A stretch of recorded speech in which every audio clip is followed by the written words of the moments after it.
for the UNX News.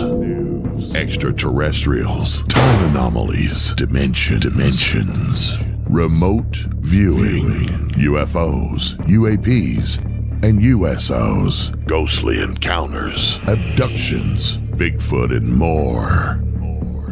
Your end of the week news source for everything unexplained. Here is your host for the UNX News Podcast, Margie K.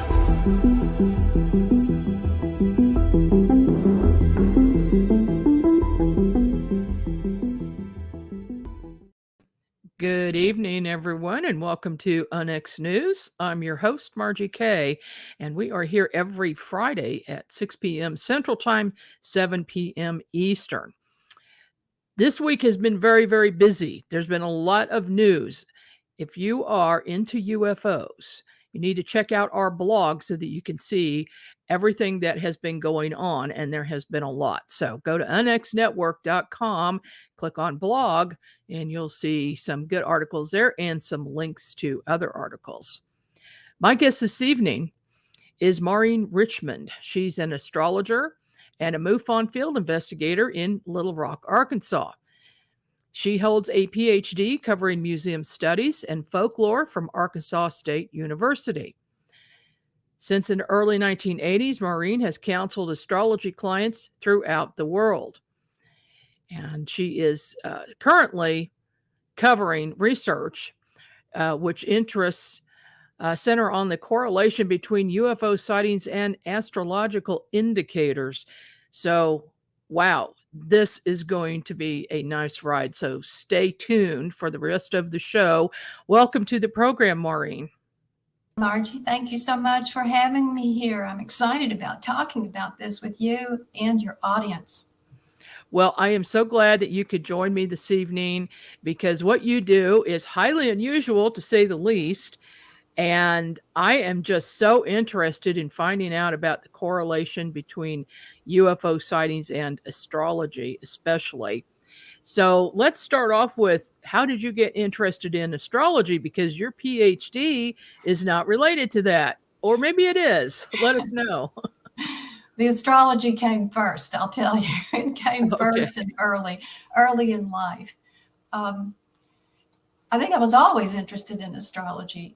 My first memory of being curious about the relationship of the greater cosmic environment and the human experience is at about the 5th or 6th grade. Oh. And it all happened because of a beach towel. Okay. A beach Do towel. tell. Yeah, there were a lot of interesting beach towels back then. This was the 60s. And somebody in the family gave me a beach towel that was decorated with all these brightly colored symbols. They were all symbols, astrological symbols for the signs of the zodiac, and the planets worked into an interesting artistic design. I, of course, did not know what it was, but I would take it with me wherever I would go, to the pool, and, lie on it and look at it. And I started to wonder and think and ask questions. So, I poked around. There wasn't a lot of good information available back in that day.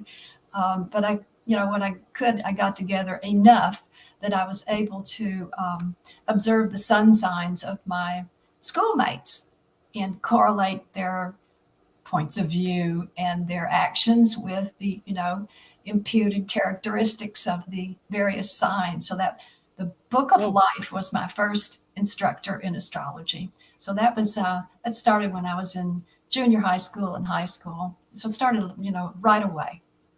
Kind of makes you wonder, I don't believe in coincidences, so makes you wonder how you got, and how that all happened, that you got that towel. That's just that's a very cool story. So that has led to a lifetime of study, no doubt. And so let's talk about, what does astrology have to say about the possibility of disclosure, UFO disclosure? Yeah, that's an important question. And a lot of people ask me that. And to answer that question, of course, we've got to put our thinking caps on and remember how long it is that humanity has had some kind of relationship with unknown craft and visitors from elsewhere. So we know from our study of UFO history that it goes back thousands of years. Yes. And if we're asking about how about disclosure now, at one level, it's important to think about very long-term cycles, not just recent developments astrologically or any kind of short cycle, because the development of humanity is on a very long timeline, in the hundreds of thousands and millions of years. But if we were to just confine ourselves to the modern portion of UFO history, we can get a grip on that more easily from the astrological indicators. And there we'd be thinking about things like the age of Aquarius, or the astrological age, which lasts in the vicinity of 2,600 years. The ages, the astrological ages, are measured by a fairly complex means. There is a means of measurement. It involves the line of sight from the Earth to the sun at the time of the spring equinox. The line of sight. Well, of course, we can't really look at that line of sight. We have to look in the opposite direction and use the stars behind us to deduce what's on the other side. We've been observing the sky for so long that we can do that. So that line of sight is imaginary and mathematical, but that line of sight points from the Earth to the sun to the stars behind it. And depending on where you think the boundary is between the constellation Pisces and the constellation Aquarius, determines when that age of Aquarius begins. Does that make sense? It does. What age are we in right now? That's the big question. Precisely. That boundary line between the constellation Pisces and Aquarius is a contested matter, even amongst astronomers. There have been numerous mappings of the sky and the constellations proposed over the period of time that humanity's been regularizing and creating method for doing that. So some people say that equinoctial axis is lined up with the very last portion of Pisces. Some say it's already lined up with the earliest western portion of the constellation Aquarius. So that's the big question these days. Really, where is it and what age are we in? But I can tell you this, the age of Aquarius really fits with the whole theme of space travel and communication with other civilizations, more so than Pisces does. Really? So, yes, exactly. The sign of Aquarius is ruled in modern astrology by the planet Uranus, which was discovered in the late 1700s, and it was connected with the scientific revolution, the coming of all forms of modern technology. So over the course of time, Uranus in modern astrology has become associated with every kind of modern technology you can think of, including technology for travel and for communication. So that would be, of course, the automobile, and then the airplane, and then space travel. And in the field of communication, of course, it was the telegraph, and then the telephone, and then wireless communication, and then the internet. So that's what the planetary ruler, or representative of the sign of Aquarius represents. And Aquarius itself has to do with that expansion of consciousness into a universal sense of community and connection that's based on mental telepathy. Telepathy is one of the characteristics associated with the sign of Aquarius. You've all seen the glyph for Aquarius, right? The waves. How it goes, or sometimes it's symbolized that way with the sharp edge. Aquarius. Sure. Yeah. Well, one of the interpretations of that is that energies of the mind, or the Ah, of consciousness energy going out into the universe or to another mind. So the whole notion of mental communication, mind to mind communication, and the subtle energies of the universe, the unseen, electromagnetic, and the whole spectrum of energies that we don't see, the radio frequency, the gamma rays, all that stuff, that's connected to this waveform. well, that makes sense. Yes. So And it the also more might that, explain why more people now are coming forward and they're learning telepathy, or they have a desire to learn it, or they suddenly are becoming psychic and they want guidance with that. And I've had so many people coming to me just in the past 3 months that it's a little bit crazy. I'm thinking, what the heck is going on here? well, Pluto has been in Aquarius, the sign Aquarius, temporarily. Um, and that's a whole story that we need to look into. But yes, Pluto is the farthest out planet in the solar system, and astrologers do accept it as a planet. Mm-hmm. And it takes about roughly 250 years, actually, it's 248 years to go around the entire solar system, and hence through the whole zodiac. It's got a very elliptical orbit, and that causes it to go quickly through certain signs of the zodiac and much more slowly through other signs of the zodiac. And so it has a variable rate of speed as measured through the zodiac. It's been in Capricorn since 2008.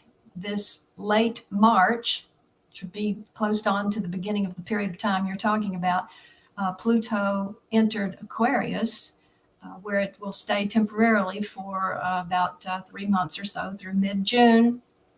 And then it goes into retrograde motion, which is something else we need to talk about. But it's in Pluto temporarily for a few months this year, and will go into the sign of Aquarius and stay there for a very long period of time in late November 2024, and stay there about 18 years. So not only do we have the age of Aquarius possibly dawning as a result of the migration of the vernal equinox point that we talked about earlier, we have Pluto moving into Aquarius. So there are a couple of factors that could push trends in the direction that we're talking about, exactly towards telepathic communication, towards an understanding that we are citizens of a much greater community, not only in the solar system, but in the galaxy. That would be the region that Aquarius connects us with, the galaxy.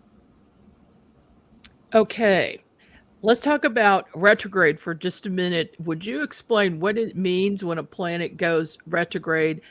For instance, when Mercury goes retrograde, everything goes wonky. Computers don't work, communications don't work. Everything just seems to go wrong. Why is that? I think, well, that's a deep metaphysical question, but let's deal with what the mechanics of retrograde Mercury are before we probe that far. So, retrogradation is a normal phenomenon in the solar system, and it results from the concentric arrangement of the orbits in the solar system. We've got the sun at the center, and then Mercury orbit, and then Venus and Earth, and Mars and Jupiter and Saturn, Uranus, Neptune, Pluto, and we're all going around the sun at the same time. Retrogradation is purely a matter of perspective. No planets ever stop, turn around, and go back the other way. It's just a matter of perspective. So, as one planet is moving in regard to another, a line of sight at one point connects it up with one point in space behind it. And then when that perspective changes, it can make it appear that planet is located at an earlier point and continue on until the arrangement changes, and then it resumes its natural, normal appearance of forward motion. Mercury has that appearance to us from Earth 3 times every year for about 3 weeks. And Mercury, yes. Now, so on a little deeper to your metaphysical question, why does that disturb humanity? Why does that disturb electronics? Why does that disturb procedures, plans, thinking? I think it's because of an energetic relationship that we have, or a relationship that we have at the level of energies with our surrounding cosmic environment, with our surrounding solar systemic environment. It's a nature of energy. So something in that changed perspective, in that changed relationship, is a different vibrational level that is actually disturbing to not only human nature, but to inanimate things, because it changes somehow the flow of the energies. Mercury traditionally in astrology rules or symbolizes the communication process. That comes from Greek mythology. The equivalent Greek divine figure was Hermes or Hermes, Mm-hmm. the messenger of the gods, who shuttled in between the Olympians high on the mountain in the divine world and humans on earth. You've seen the portrayal of Mercury many times. He's got the cap with the wings on it. He's got the caduceus with the wings on it. He's got the sandals with the wings on it. He's all about flying, motion, communication, transportation, getting ideas from one place to another.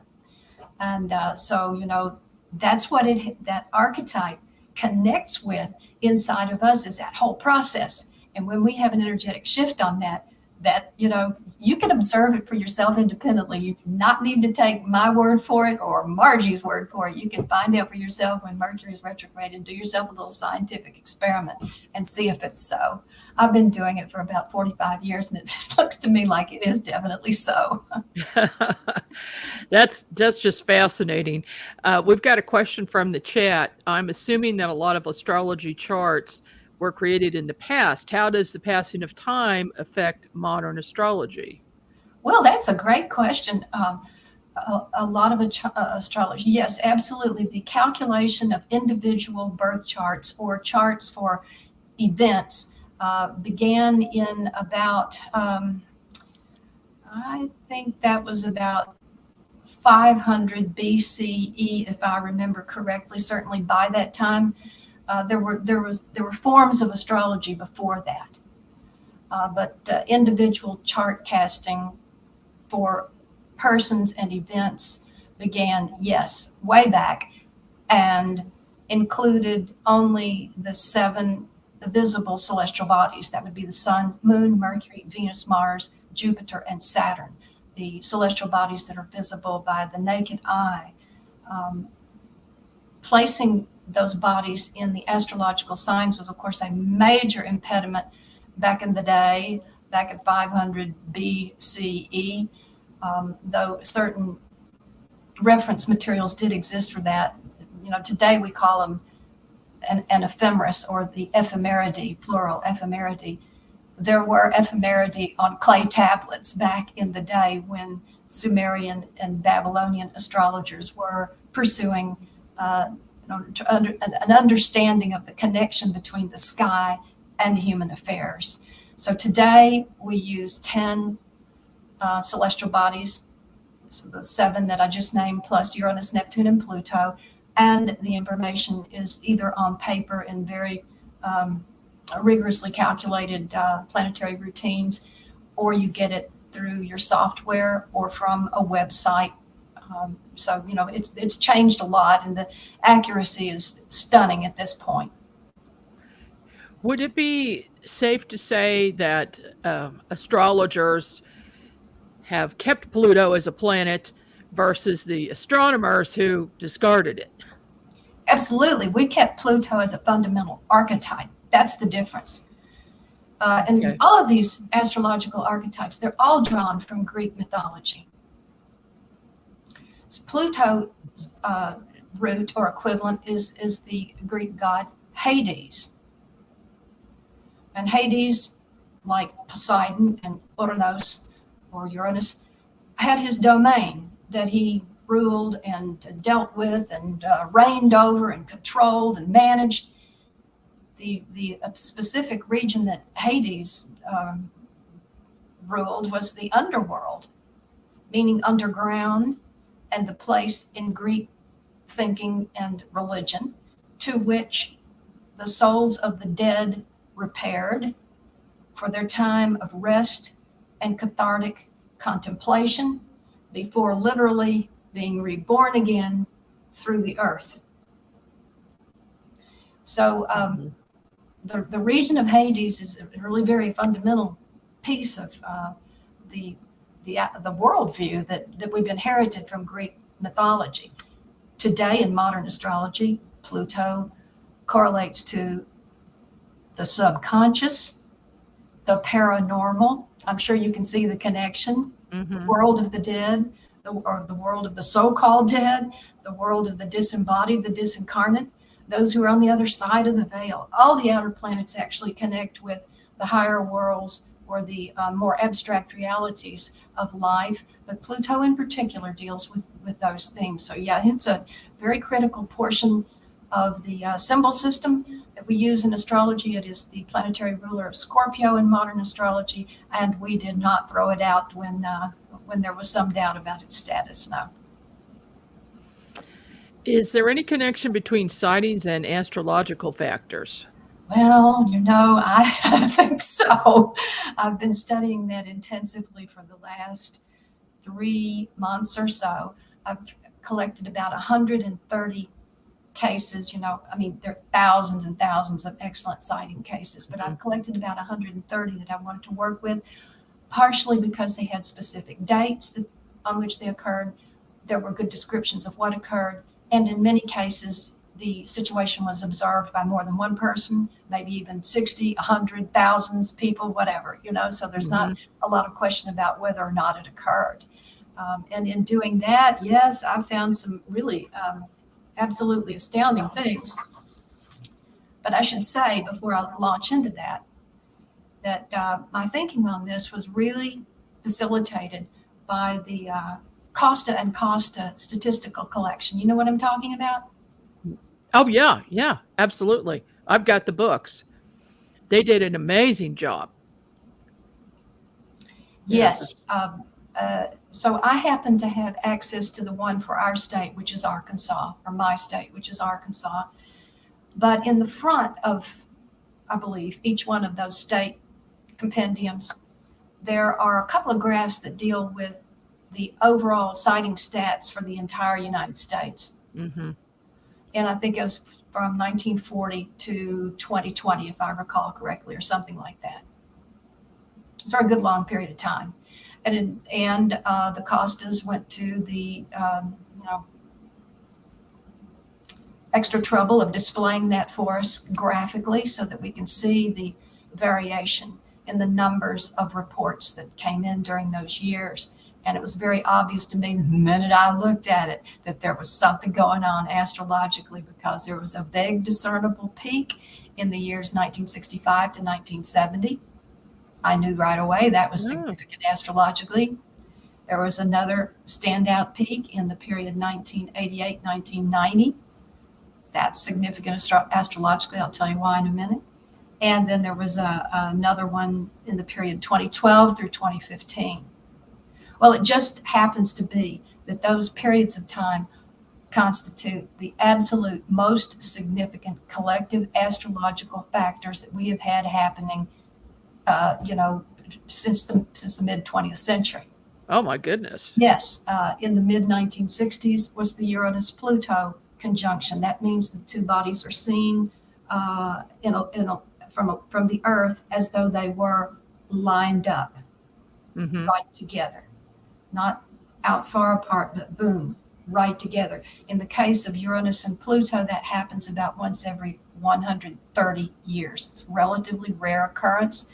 And at last, once it gets in that relationship, it kind of stays there for a period of time before the faster moving body moves on, and it no longer has that what we call the conjunction 0 degrees separation in the zodiac. No longer has that effect. Well, as long as that effect was there, we had extraordinary developments on our planet. It was the period of time of the civil rights movement. There were riots that preceded that. It was a very volatile upheaval of a time. There were cultural revolution, new kinds of music. Of course, it was a rapid development of space technology and the space program, and also vastly intensified and increased number of sightings. And that was during the Uranus-Pluto conjunction of the mid-1960s. That lasted a couple of years with great intensity. Okay, Maureen, we're Yep. up on a break. Okay. So hold that thought. We'll be back right after this, and we'll hear the rest of the story. 2 more to hear. Don't go away. We'll be right back. Are you thinking about purchasing a wood-fired heating or cooking appliance but don't know where to start? The new book, Wood-Fired Heating and Cooking, will guide you through the process and make the decision much easier. Find out about wood stoves, wood-burning fireplace inserts, masonry heaters, cook stoves, brick ovens, and more. Learn about operation and maintenance, buying and storing wood, even how to make your own charcoal. A bonus section includes delicious recipes for cooking in a wood-burning oven, grill, tandoori oven, or smoker. The wise homeowner, prepper, or homesteader will have the ability to heat their home with wood when the power goes out or to save money on increasing gas bills. Wood-fired heating and cooking is available at Amazon. Visit www.woodfiredpub.com for more information. That's woodfiredpub.com.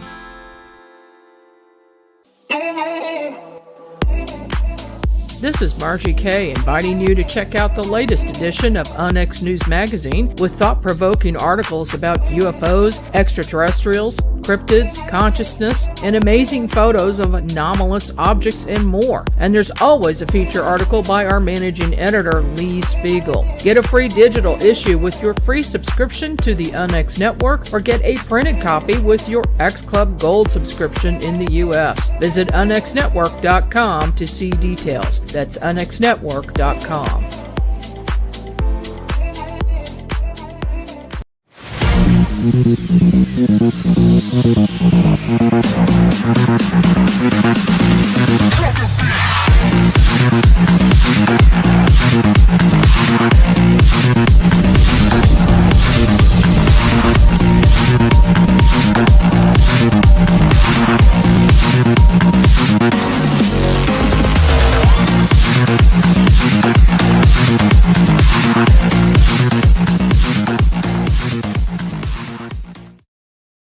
And we're back. This is Onyx News. I'm your host, Margie Kay, and I'm speaking this evening with Maureen Richmond. And Maureen is an astrologer. And boy, I've got a million questions for you, but I've got to get to this one. What astrological... Oh, wait. Let me finish. Let you finish your point that you were working on earlier before the break. Go ahead. Right. Astrologers think of these major planetary conjunctions as intensive activation of human consciousness. And the conjunctions that involve the outer planets, like was the case in the mid-1960s when Uranus and Pluto were together as perceived from the Earth and the zodiac, really stood for a breakthrough in consciousness, a disruption of previous norms, and the like cracking an egg allows, or a membrane or a shell allows the being inside to see what is out there and the greater reality. It was kind of like that. So something similar happened in 1988 through 1990, which was the next discernible spike in the Costa data. And I should say that the Costas assemble their data from several different sources, and is it absolutely a representation of all? No, it's incomplete. We know that, but it's something to work with. It's a good start. I think they did a fantastic service to the UFO community by collecting and displaying that data. So yes. in the late 80s, 1988 and 1989, the outer planets were again involved. It was Uranus and Neptune, but by conjunction with Saturn. Saturn made a conjunction to Uranus in 1988. It does that about once every 45 years. And Saturn made a conjunction to Neptune in 89. It does that about every 36 years. The only reason that it could make a conjunction to one and then the other in a 2-year period is the fact that Uranus and Neptune themselves were coming together and approaching a conjunction in the zodiac, which they would form in 92 and 93, which was a very critical period also for UFOs and UFO sightings. I just heard, who's your guest for June 8, Margie? Do you remember? June 8 for For you, MUFON? yes.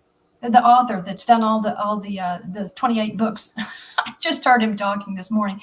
I can't seem to think of his name. Anyway, that was a period of time. Preston Dennett. Yes. He identified that period as critical in his own process. Oh. That was a period of the Uranus-Neptune conjunction in 1992 and 93, which is an event that happens only 172 years, every 172 years, so very rare. That wasn't represented so clearly in the Costa literature, but it was represented in the author's life that we were just talking about. Now, their next peak that really did stand out was the 2012-2015, and that was also important in regard to the outer planets Uranus and Pluto, because whereas they had been together in 1965, the faster moving body, which is Uranus, had moved far enough in its orbit to be exactly 90 degrees distant in the circle of the zodiac from Pluto. We call that a transiting square of Uranus to Pluto. And that happens twice every 130 year Uranus-Pluto cycle. So, once every 60 some odd years. It's not screamingly rare, but it's important. And that was another spike in the recorded UFO sightings, or the recording. Yeah, I was right in the middle of it during that time, and we had just an enormous number of sightings. They practically doubled in Missouri, where I am. And so, yeah, what is the cause, though?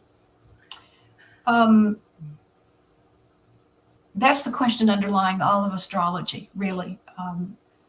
But I want to say before we go on that Uranus-Pluto square was very unusual. It persisted. It stayed within the 90-degree arc for about 4 years. That's really unusual. And it stayed there, and it kept sounding, whatever its vibratory nature is, it kept sounding it. Remember, this is something that's happening in the solar system, but seen from our perspective. If we were on another planet, it would be a different thing altogether. So it's a timing mechanism that's unique to Earth's experience, in the experience of beings on the Earth. In other words, it's aimed at Earth. And what is it that is being aimed? Well, it's an energetic condition. All of astrology is based on measurement of arcs in a circle, measurement of arcs within a circle. And those fundamental measurements have been created by the originators of astrology, whoever they were, on the basis of sacred geometry. Basic geometrical figures that define processes of life. That's what astrology is based on. The circle itself, signifying wholeness, unity, indivisibility, even infinity. The division of the circle into two, the 180-degree relationship, indicating polarity or duality. The division of the circle by 3, the trine. The division of the circle by 4, the square. The division of the circle by 6, the sextile. You can also divide it by 5 and 7 and 9 and come up with some other increments that are important. But over the course of study of astrology, or the period of time that it's been studied, it has been discovered that the 0-degree separation, the 90-degree separation, and the 180-degree separation of bodies within the circle are the critical things that really generate trends and happenings in human affairs and on our planet. So that's what we've discovered. So that's division by no division, 1, and division by 2, which gives you the 180-degree or opposition aspect, and division by 4, which gives you 4 90-degree arcs and the square relationship. It's all based on sacred geometry, in other words, need I say. That's where it's coming from. So why does sacred geometry work? Well, there's an answer. The answer is because, are you ready? I'm ready. Cosmic mind communicates through number. And geometry is the physical embodiment of number. That makes sense. Absolutely.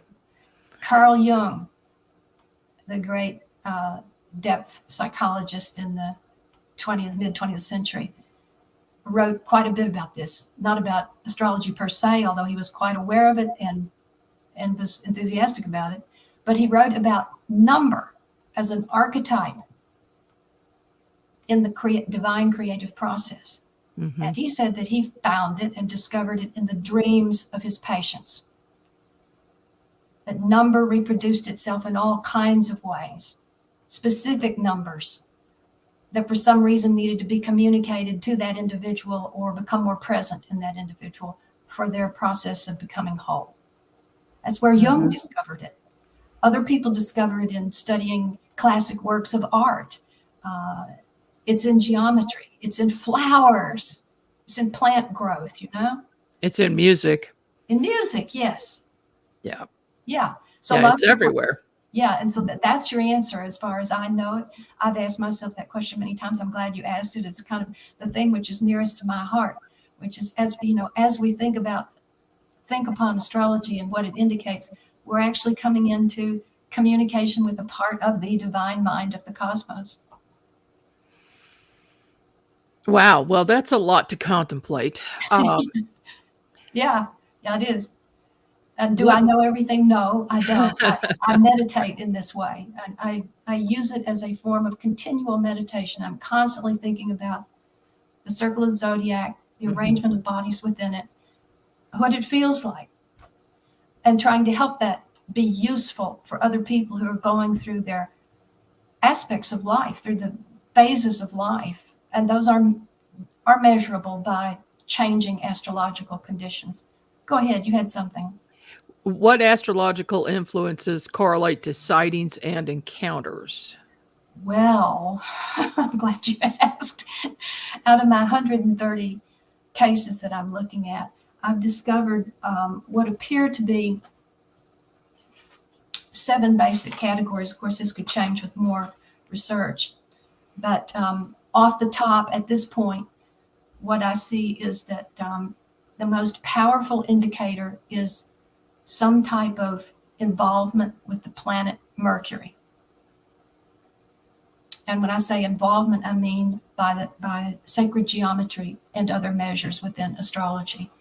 Not a physical having to go to the planet Mercury, and I'm also not saying that people are mistaking the planet Mercury for UFOs. I'm not saying that. I'm saying that the timing of sightings shows a synchronicity that is significant, and that the synchronicity is driven by Mercury symbolism.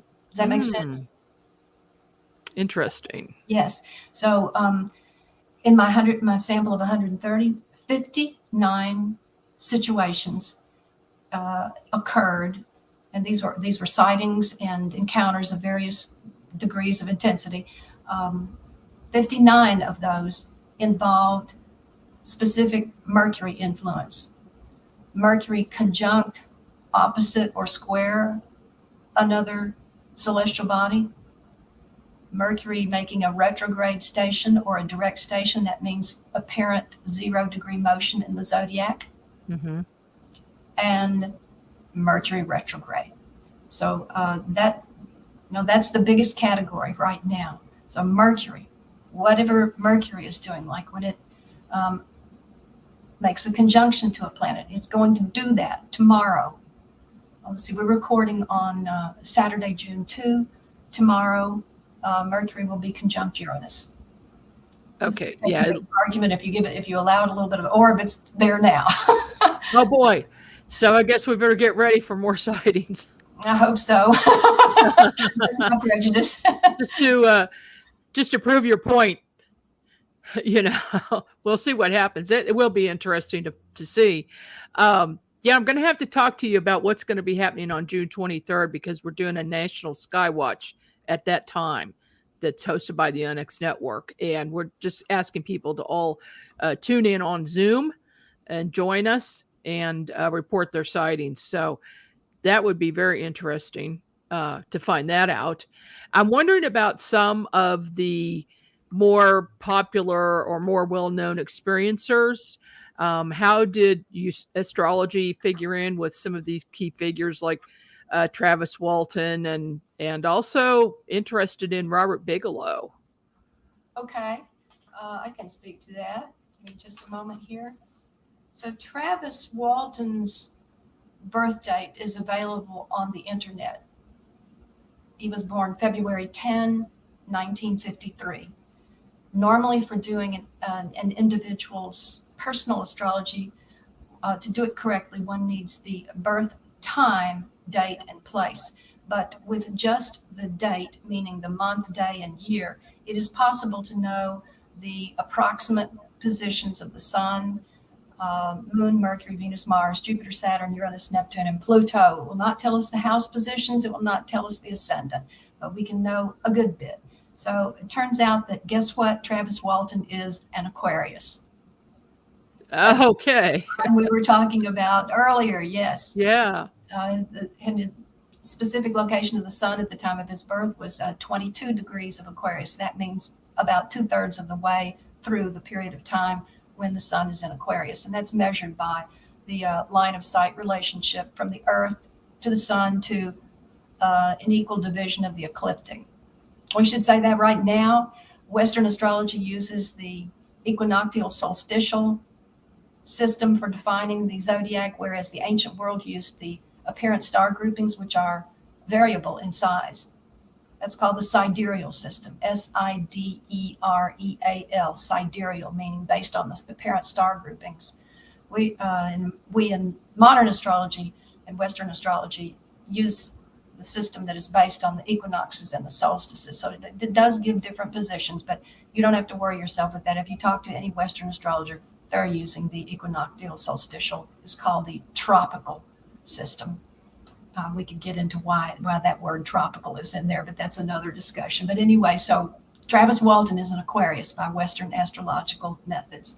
And his sun is at 22 Aquarius, precisely opposite the planet Pluto at 22 Leo. That's a very powerful influence in an individual's astrology, and not everybody has it. What does it say? Well, it goes back to those Pluto themes that we were talking about earlier. Do you remember?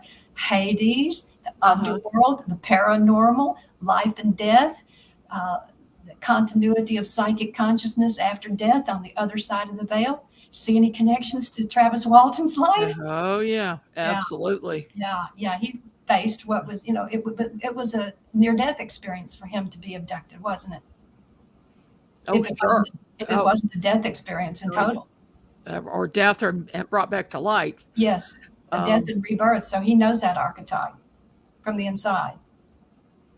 Yeah, and at the time of the November 5, 1975 event in the National Forest near Snowflake, Arizona, there were some definite astrological activations to his placements. For example, Mars at that time was precisely square his own natal Mars position, and Jupiter was precisely square his own Uranus position. Are those kind of things predictable? Yes, they are, quite easily. So could an astrologer have told him that he was entering a period of intensity or potential danger? Yes, on the basis of his birth information, even without the birth time and place. That could have been done. Would it have been well if he had been initiated in astrology? Who knows? We wouldn't have his story if he had saved himself from that. But so true. His charts, his astrology is very interesting. I know we've got to pay attention to time, though. So you said you wanted to also talk about Robert Bigelow, right?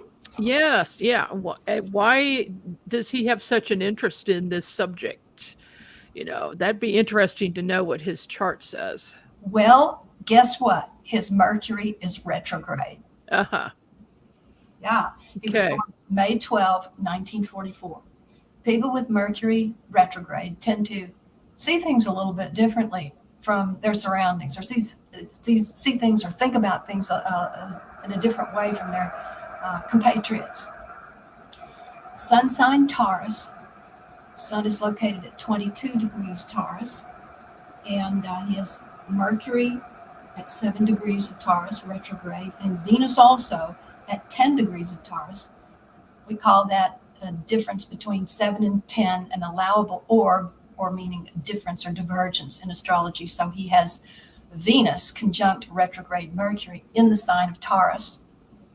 Taurus is a sign associated with assets, money, Ah, possessions, valuables, resources. So there we have yeah. it. But his interest in the paranormal, I think, comes from the fact that those two positions we're talking about now, Mercury and Venus in early Taurus, are precisely square his what? Pluto at 7 degrees of Leo. The tightest part of that is retrograde Mercury at 7 Taurus, precisely square Pluto at 7 Leo. Interestingly, Robert Bigelow happens to represent the two main themes that we've talked about tonight: retrograde Mercury and the Pluto archetype. Oh my. Seeing some key factors here that are involved. What about Stephen Greer? What do you know about his event on June 10th, which was aiming towards disclosure? Well, here we go. Stephen Greer's chart or astrology is very interesting. I do have his birth date, which is wherever it went, June 28, 1955, I believe. June 28, 1955. Yes, that's correct. June 28, 1955. He's a sun sign Cancer. And what stands out about his chart is that his Mars is at 22 Cancer, with Uranus nearby at 27 Cancer, both square Neptune at 25 Libra. So he has Mars involved with the Uranus-Neptune square. And he's got Jupiter at 3 degrees of Leo. You know, Leo is a sign of dynamic, outgoing output and confidence and leadership. Mm-hmm. So he comes by his position quite naturally, according to the astrological indications. But as for the June 10, 12 period, I personally don't find any momentous astrological indicators for that period of time. That's not to say that his effort will not bear fruit. Probably not right at that time. The moon will be in its waning phase. In other words, the energies of nature are winding down.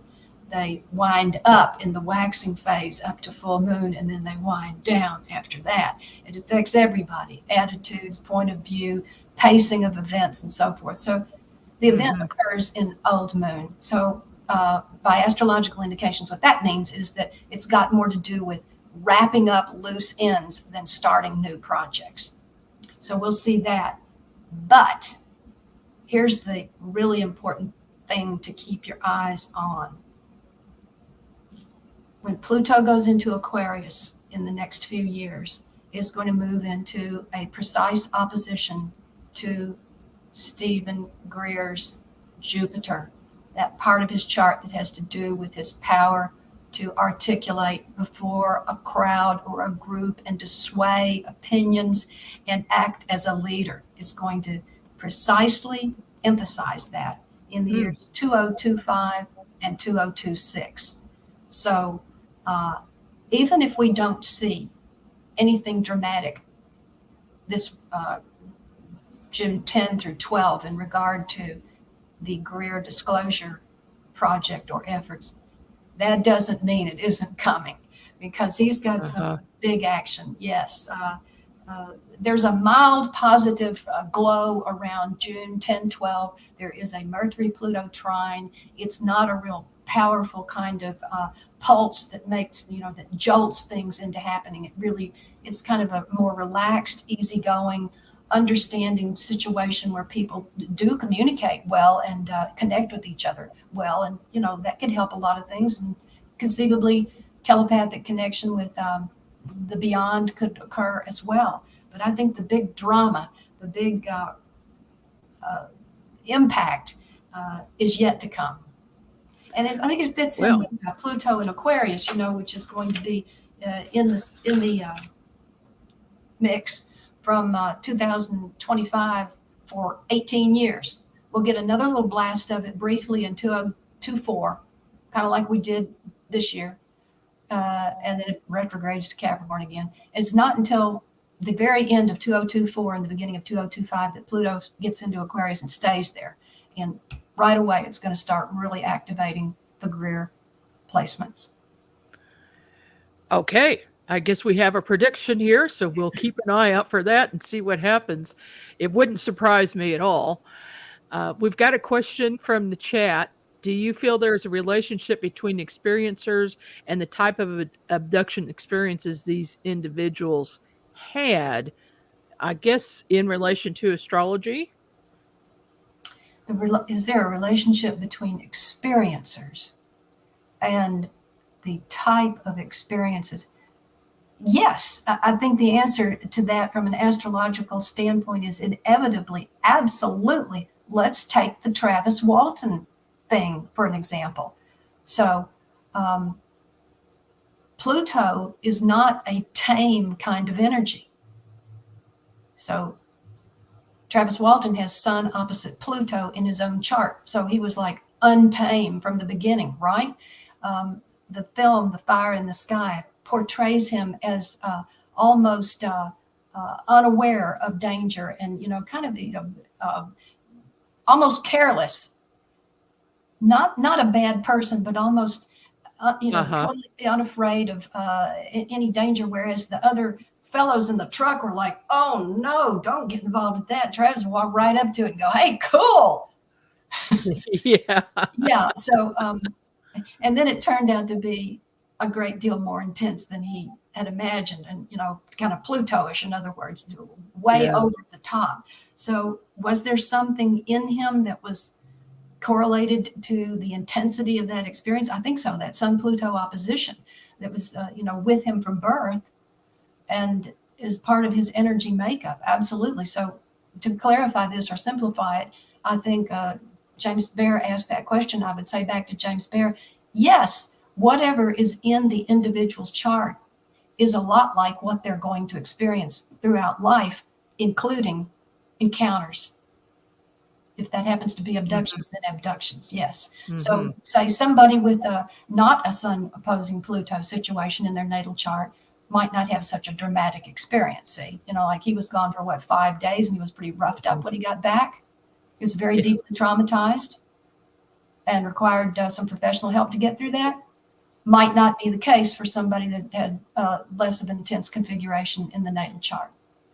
So, as I say that, I imagine that some people would say, oh my God, that's some kind of damning comment against people who have difficult charts. I don't think so. We can't rob ourselves and other people of their experiences.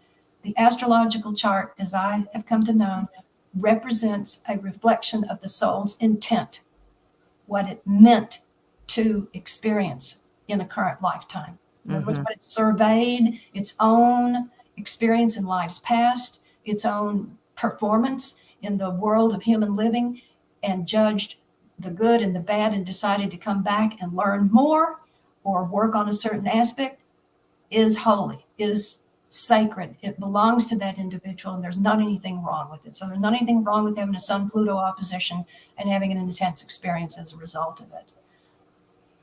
Well, Maureen, unfortunately, we are down to the wire here this evening. I'm definitely going to have to ask you back because I've got a million more questions for you. This has been fascinating, and I'm also going to contact you about doing my chart because I'd be interested in finding out a few things. So this has been great. Maureen she wrote an article for UNX magazine, and that's going to be printed in July. The 1st of July, that will be coming out, and that is on the recent UAP hearing at NASA. So Very good opinion piece, Maureen. I thank you for that. Thank you for being with us this evening. And people can find you at maureenrichmond.substack.com.